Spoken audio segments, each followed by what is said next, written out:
ओम शांति 20/9/2025 की मुरली है। मुख्य रूप से बाबा ने कहा, अगर बाप का बनकर सर्विस नहीं करते, अपने पर और दूसरों पर रहम नहीं करते, तो वो अपनी तकदीर को शूट करते हैं, अर्थात पदभ्रष्ट हो जाते हैं। अच्छी रीति पढ़े, योग में रहे तो पद भी अच्छा मिले। सर्विसेबल बच्चों को तो सर्विस का बहुत शौक होना चाहिए। आगे कहा, इस अमूल्य जीवन में पढ़ाने वाले टीचर का बहुत बहुत रिगार्ड रखना है। पढ़ाई में अच्छा होशियार बन सर्विस में लगना है। अपने ऊपर आप ही रहम करना है। अपने आप को सुधारने के लिए सिविलाइज्ड बनना है। अपने कैरेक्टर सुधारने हैं। मनुष्यों को देवता बनाने की सेवा करनी है। अब सुनते हैं माँ वाक्यों को विस्तार से। बाबा ने कहा, मीठे बच्चे, बाप आए हैं तुम पुराने भक्तों को भक्ति का फल देने। भक्ति का फल है ज्ञान, जिससे ही तुम्हारी सद्गति होती है।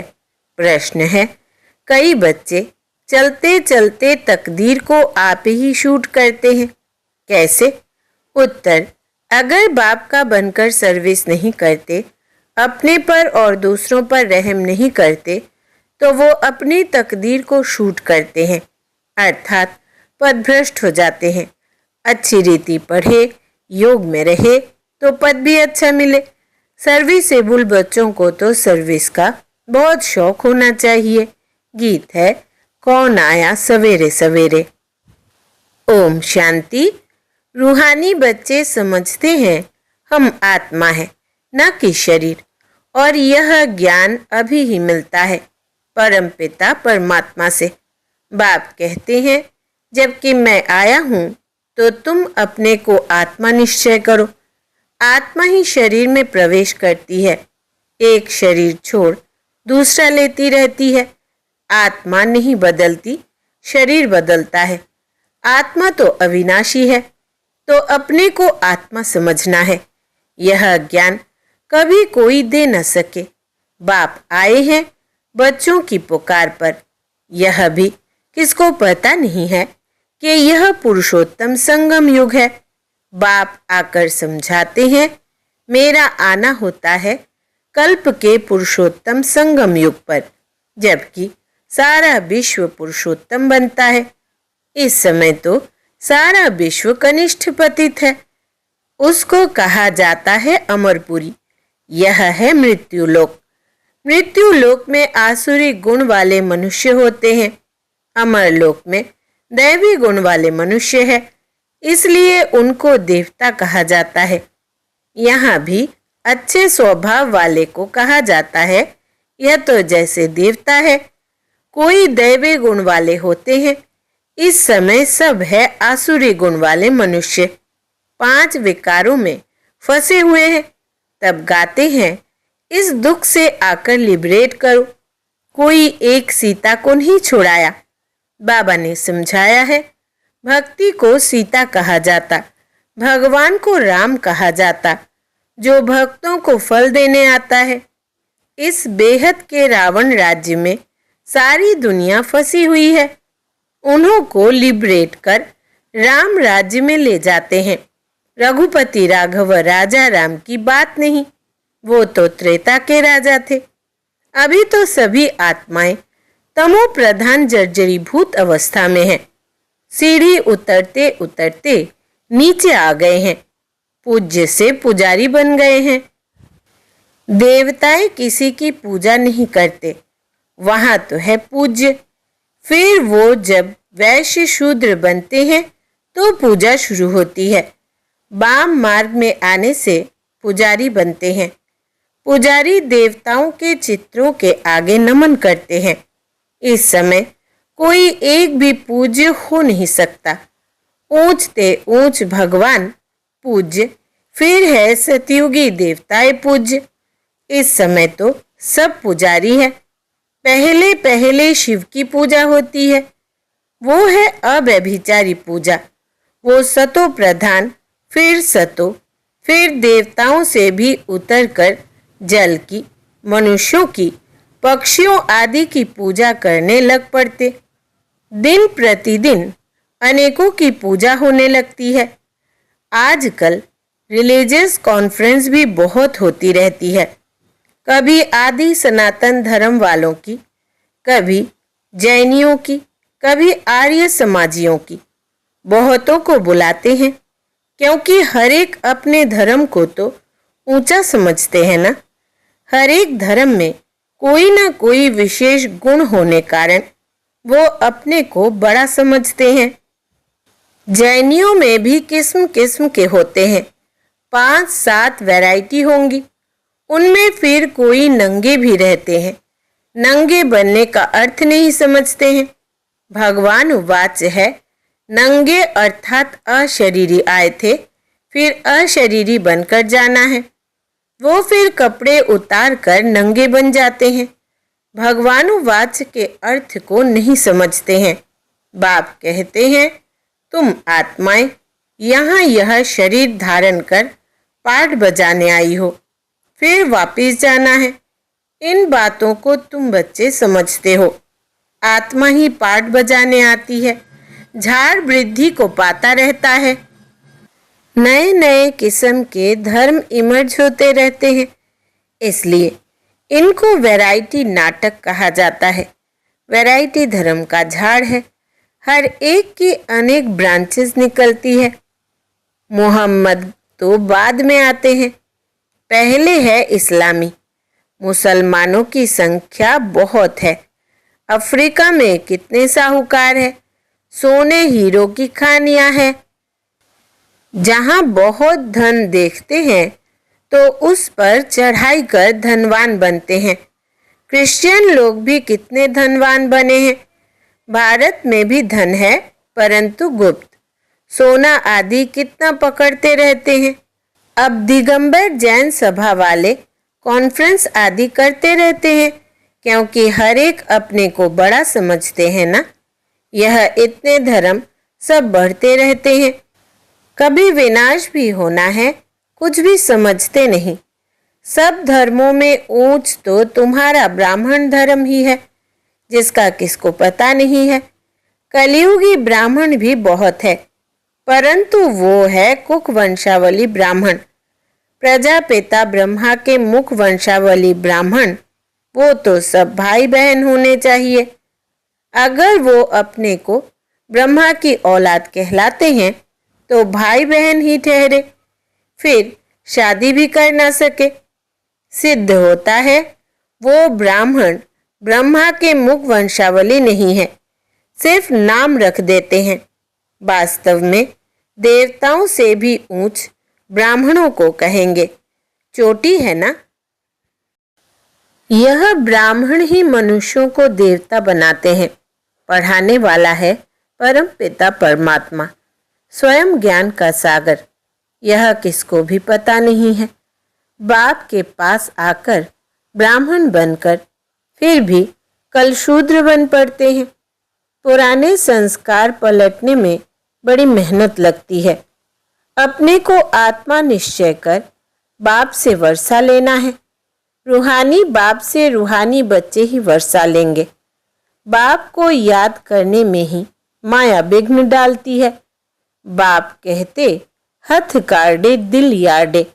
यह है बहुत सहज। जैसे आशिक माशूक होते हैं जो एक दो को देखने बगैर रह ना सके, बाबा तो माशूक ही है। आशिक सब बच्चे हैं जो बाप को याद करते रहते हैं।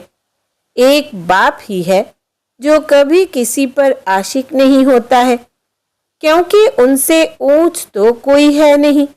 बाकी हाँ, बच्चों की महिमा करते हैं। तुम भक्ति मार्ग से लेकर मुझ माशूक के सब आशिक हो। बुलाते भी हो कि आकर दुख से लिबरेट कर पावन बनाओ। तुम सब हो ब्राइड्स, मैं हूं ब्राइड ग्रूम। तुम सब आसुरी जेल में फंसे हुए हो, मैं आकर छुड़ाता हूं। यहां मेहनत बहुत है। क्रिमिनल आई धोखा देती है, सिविल आई बनने में मेहनत लगती है। देवताओं के कितने अच्छे कैरेक्टर्स हैं। अब ऐसा देवता बनाने वाला जरूर चाहिए ना। कॉन्फ्रेंस में टॉपिक रखी है मानव जीवन में धर्म की आवश्यकता।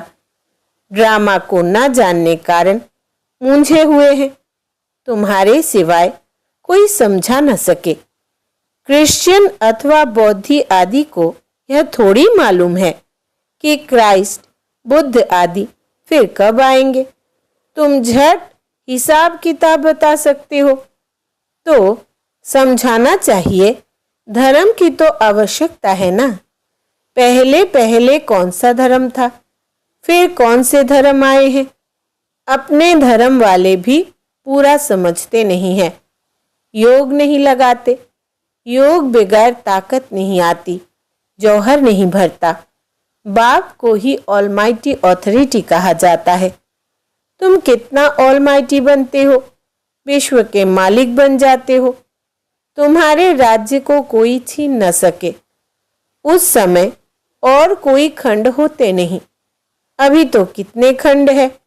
यह सृष्टि चक्र कैसे फिरता है। 5000 वर्ष का यह चक्र है।